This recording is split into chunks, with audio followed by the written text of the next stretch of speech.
तो एक पहले बहुत बड़ी तांत्रिक औरत थी जिसका काफी नाम था, बहुत लोग उसको डरते थे। उसके तरफ हम गए।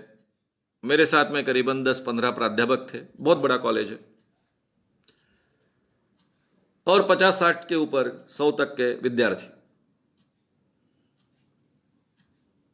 उसका छोटा सा ऐसा घर, उसमें हम गए और मैंने उसका इंटरव्यू लेना शुरू किया। पत्रकार तो था ही, लोकमत से जुड़ा हुआ था। हर हफ्ते में 2 आर्टिकल, एक अंधविश्वास पर और एक यूथ कॉलम चलता था। तो मैंने उसका इंटरव्यू लेना शुरू कर दिया। एकदम से ऐसी मोटी सी औरत, धट्टी कट्टी, और इतने सालों से यह धंधा कर रही है। ऐसे उच्चासन पे बैठी थी, ऊंचे आसन पर। आसपास सब मंत्र तंत्र के साधन थे। जैसे मैं इंटरव्यू लेने लग गया, उसके ध्यान में आया कि यह आदमी तो मुझे आड़ा कर रहा है। उतनी होशियार तो थी वो। और बात करते करते अचानक से उसके शरीर में आना शुरू हो गया, उसने घूमने शुरू कर दिया।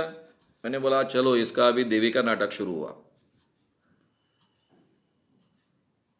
और बाकी सब लोगों को क्या डरने शुरू कर दिया। उन्होंने, बाकी लोगों को थोड़ा सा डर महसूस होने लग गया था कि एकदम से बात करते करते उसके शरीर में आना शुरू हुआ। तब तक तो मैं एकदम रिलैक्स था, क्योंकि मेरे लिए हमेशा की बात थी। लेकिन अचानक वो ऐसी बैठी थी, घूम रही थी, और उसने हाथ में ऐसा गुलाल लिया। नींबू थे काटे हुए, वो हाथ में लिए। वो जिस ढंग से बैठी थी, तो उसने हाथ में क्या लिया ये मेरे ध्यान में नहीं आया था।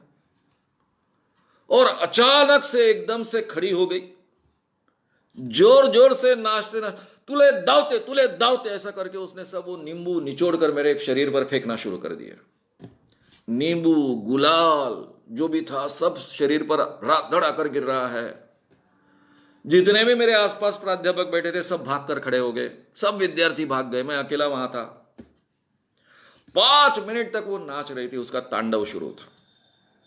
नाच नाच कर, उठा उठा कर क्या क्या मेरे पर फेंक रही थी। आता तुला दावते। मैं तेरे को बताती हूं। और कुछ तो भी बड़बड़ा रहे थे। उसका मतलब था तू मरेगा वगैरह वगैरह, ऐसा कुछ तो भी था। क्या बड़बड़ा रही थी ये भी समझ में नहीं आ रहा था।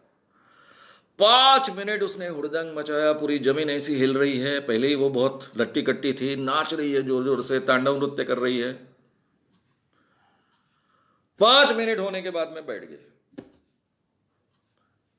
अब जो भागे थे वो एकदम से दूर भाग नहीं गए थे, वो इधर उधर खड़े थे। जैसे ही वो बैठी, वो नजदीक आने लग गए। कुछ प्राध्यापक परमानेंट भागे, लेकिन बाकी के बच गए थे, वो आ गए। विद्यार्थी भी आ गए, विद्यार्थी ज्यादा नहीं भागे दूर।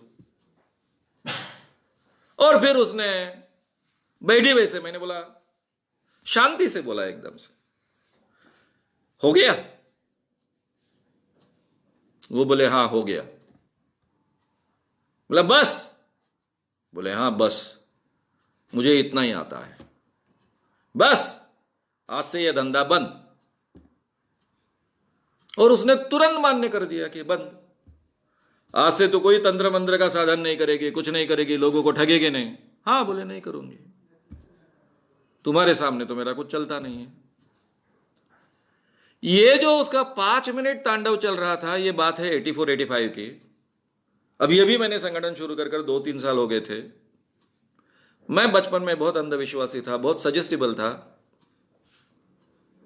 मैं शांत बैठा था, उसका तमाशा देख रहा था, लेकिन मन ही मन कह रहा था, श्यामराव आपको सजेशन नहीं स्वीकारना है, आपको डरकर सजेशन नहीं स्वीकारना है। ये सजेशन मैं अपने आप को दे रहा था, क्योंकि उसको नहीं डर रहा था मैं, मेरे पूर्व मन को मैं डर रहा था कि जब मैं अंधविश्वासी था बचपन से, इतने सालों तक, 26-27 सालों तक मैं अंधविश्वासी था,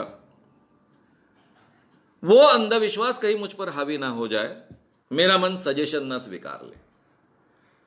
इसलिए मैं अपने आप को सजेशन 5 मिनट दे रहा था जब उसका तांडव चल रहा था वो।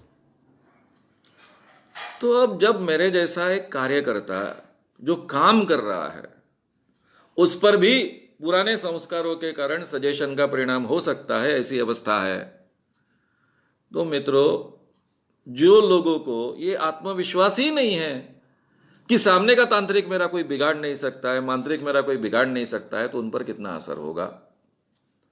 तो ये साइकोलॉजिकल असर हो सकता है, या फिर उन्होंने जो खाने के लिए आपको विष दिया है उसका असर हो सकता है।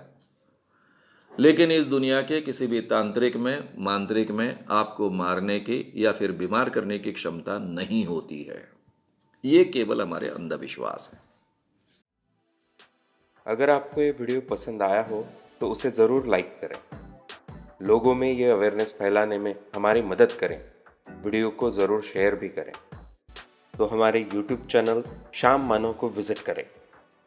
ऐसे सारे वीडियोस का आनंद लेने के लिए हमारे चैनल को सब्सक्राइब करें।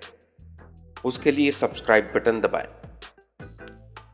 नए वीडियोस का नोटिफिकेशन पाने के लिए बेल आइकन दबाएं।